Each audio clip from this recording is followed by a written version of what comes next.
the matter around us. So children, what is meant by matter? All the object which exists around us is made up of some kind of things that is known as matter. Matter can be defined as anything which has definite mass and occupies space. Matter composed of smaller particles such as atom, molecules or ions. So in this lesson, we are going to study about symbols of elements, metals and non-metals, compounds of solid, liquid and gases, and uses of compounds in our daily life. First we will see what elements are. Elements are everywhere. They are the building blocks of everything on the earth. For example, pencil, desk, mountain, car, book, etc. are made up of elements. The air we breathe is also made up of elements like oxygen, nitrogen and argon. So far, 118 elements have been discovered and it is placed in the periodic table. In that 118, some occurred naturally and some elements was prepared by the scientists in the laboratory. Next, first we are going to see what are symbols of elements. What is symbol means what? Symbol is an image or object etc. that stands for some meaning. Okay, now let us learn in brief, that is history of symbols of element. First we will see Greek symbols. The symbols in the form of geometrical shape that is used by ancient Greeks to represent four basic elements such as air, water, fire, earth. Okay, these four elements, it is put in a symbol that is called as a Greek symbol. Next is alchemist symbols. What is alchemist symbol? In the days of alchemists, they tried to change less valuable metal into the most valuable elements, that is gold. The process of changing less valuable element to the gold is called as alchemy. The men who did this work is known as alchemists. Here, alchemists use this type of symbols to represent the element. For nickel, they used this type of symbol. Arsenic, antimony and water, they used this type of symbols. Next, what did Dalton do? How he represented these symbols? In 1808, John Dalton, English scientist, tried to name various elements based on pictorial symbols. See, you can see the picture of the symbols. Pictorial symbols. These pictorial symbols are difficult to understand and it is difficult to draw, and hence they are not used. These pictorial symbols are not used nowadays. Only for historical importance, we are learning this Dalton's symbol. So for hydrogen, they use this symbol. For copper, they use this symbol. For nitrogen, lead, carbon, water, like that, they use a pictorial symbol which we are not following now. Next is Brazilius symbols. In 1813, Jean-Jacques Brazilius devised a system using letters of alphabet rather than sign. He didn't use any signs. He used alphabets to represent the symbols. The modified version of Brazilius system follows under the following heading, that is system for determining symbol of the elements. So, system of determining the symbols of the element is given in the tabulation here. First, the symbols of most common element, mainly here it is given non-metals like boron, carbon, fluorine, nitrogen, iodine. The first letter of that element is used as a symbol. For boron, B is used as a symbol. For carbon, C is used as a symbol. For fluorine, F. For hydrogen, H. Iodine, I. Nitrogen, N. Like that. This Brazilius used first letter as a symbol. Next, elements with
arsenic.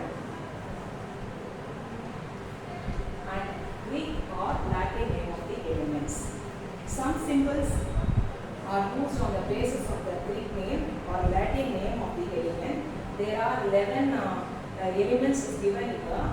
For sodium, in Latin name is natrium and the symbol is Mg. For potassium, Latin name is given as thallium.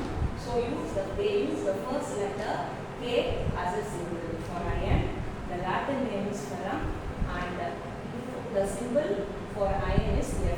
So for the 11 elements, the Latin name is given.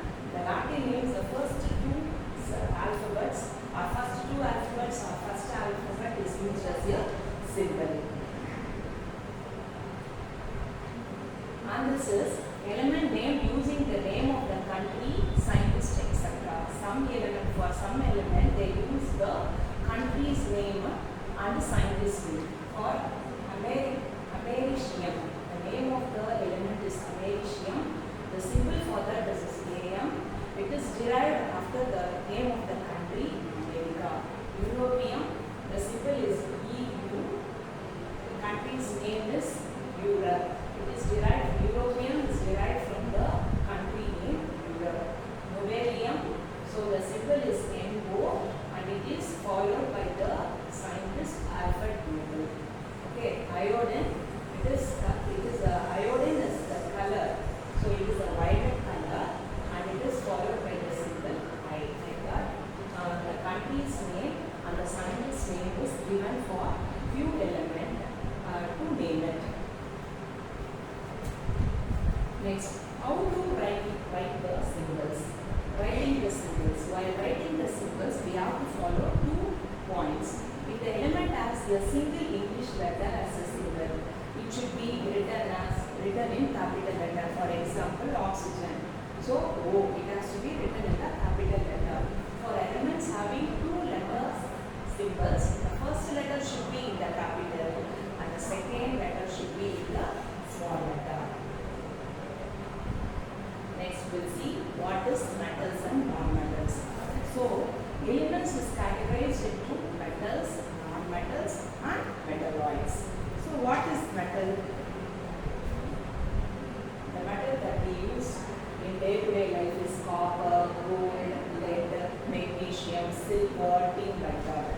Okay, day-to-day life we are using this metal. The properties of these metals are solid under normal condition of temperature and pressure. Most metals are hard, metals are shiny, so we say it has a metallic luster. Metals in general are high melting point and boiling point. They have high density. Metals can be hammered and it can be made into a thin sheet. That process we call it as a malleability. And metal can be drawn into a thin wire that is called as ductility. Example, you can say copper, it can be made into a thin wire. Next, metals are good conductors of heat and electricity. If we hit a metal, we get a sound. No? That sound we call it as a sonorous. Okay. So coming to the uses of metal. So iron, for what purpose it is used? Means for making bridges, engine parts, iron sheets and cars. Copper is used for making electrical wires, coins and statue. Silver and gold are used for making jewels and for decorative purposes. Mercury, it is used in thermometer.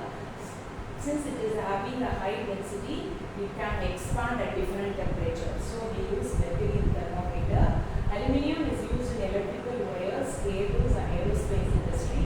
Lead is used in automobile, batteries, X-ray machines. Next, we'll go on to non-metals. Here you can see few non-metals, that is diamond, carbon, sulfur, phosphorus. So what is non-metals? It also has some properties like metals. So it can occur in solid, liquid as well as in gaseous state. For example, sulfur and phosphorus, it occurs in solid state, phosphorus, gaseous state and liquid state. So some physical properties of non-metals are generally is not hard. Okay, non-metals have dull appearance. It is not shiny like metals. Non-metals are generally soft and have low densities. Non-metals are non-malleable. So you cannot make into a sheet. Non-metals are non-ductile. So you cannot make into a thin wire. Non-metals are generally bad conductors of electricity. So non-metals when we hit that, it does not make any noise. Okay, any sound it won't give. Okay, next, uses of non-metal. Coming to the uses of non-metal, diamond, that is a form of carbon. It is used for making jewels, cutting and grinding equipment. Graphite is used in making pencil lead. Sulfur is used in manufacture of gunpowder and organization of rubber. Phosphorus is used to make matchbox, rat poison, etc. Nitrogen is used for manufacturing ammonia. So this is the uses of non-metal. So what is the difference between metals and non-metal? It is shown here. At physical state at room temperature, usually metal will be solid only. So non-metal how it will be in the form of solid, liquid or gas. Malleability, metal can be made into a thin sheet, so that we say as malleability. Here non-metal is poor. Ductility, metal is good in ductility, but non-metal is poor in ductility. Melting point, when you take melting point, metal it is usually having high melting point. Non-metal it has low melting point. Boiling point in metal it is high, in non-metal it is very low. Density it is usually high in metal, and in non-metal it is low. Conductivity, metal conducts electricity, and non-metal it is very poor in conductivity. Next, metalloids. What is meant by metalloids?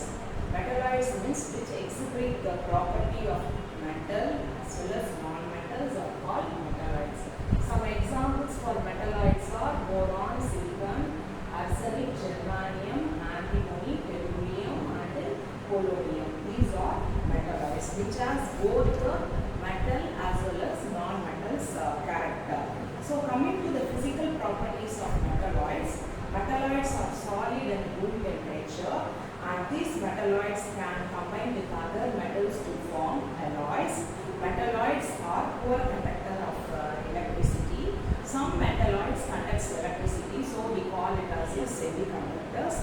The physical properties of metalloids tend to be metallic, but the chemical properties of metalloids follows the non-metals. Okay. Next, uses of metalloids. Coming to the uses of metalloids, silicon is used in electronic devices. Boron is used in fireworks and as a fuel for ignition in rocket. Next topic is compound. What is compound?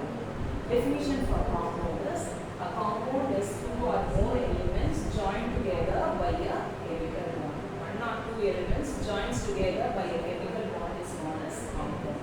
Further, we can use water as an example. So water is an example for compound. So each molecule is made up of one oxygen atom and two hydrogen atom.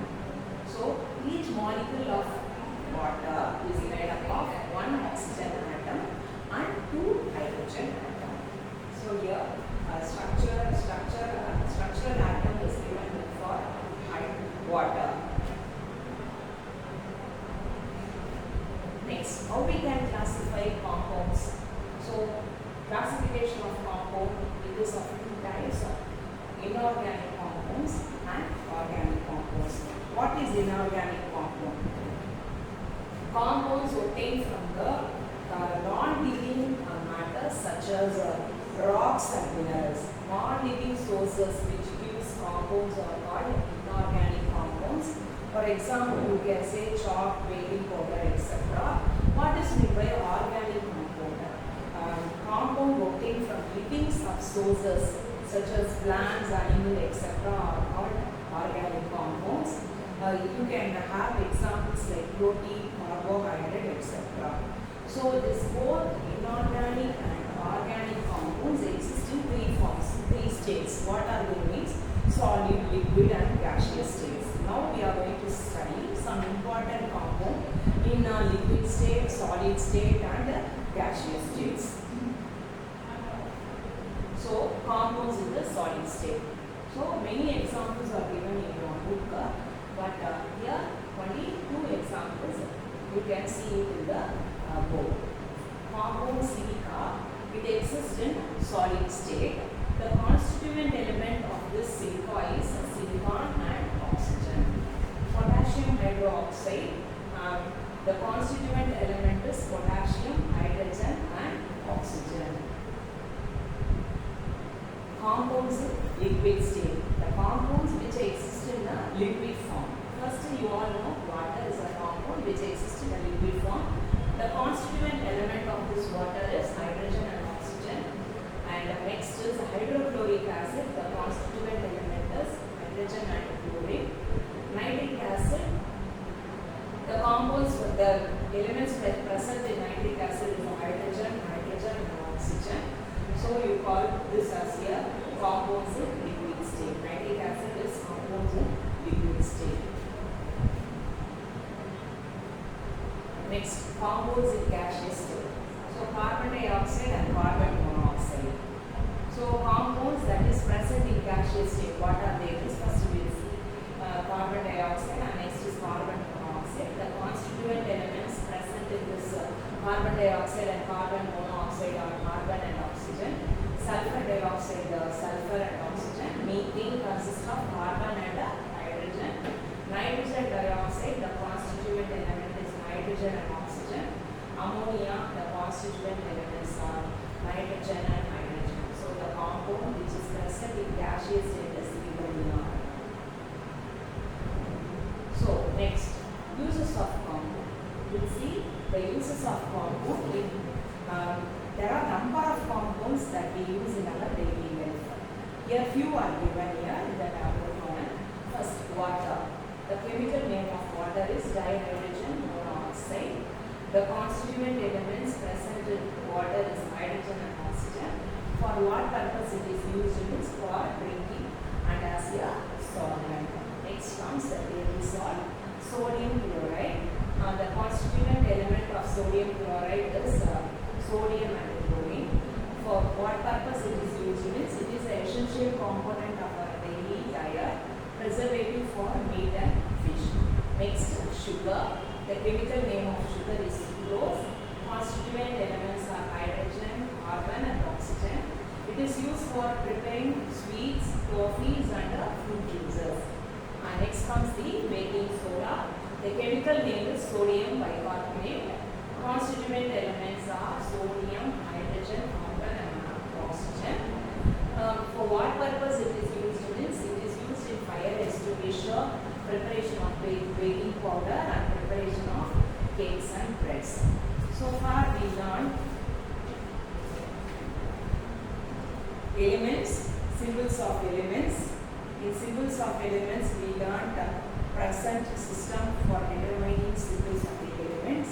Next, how to write the symbols, metals and non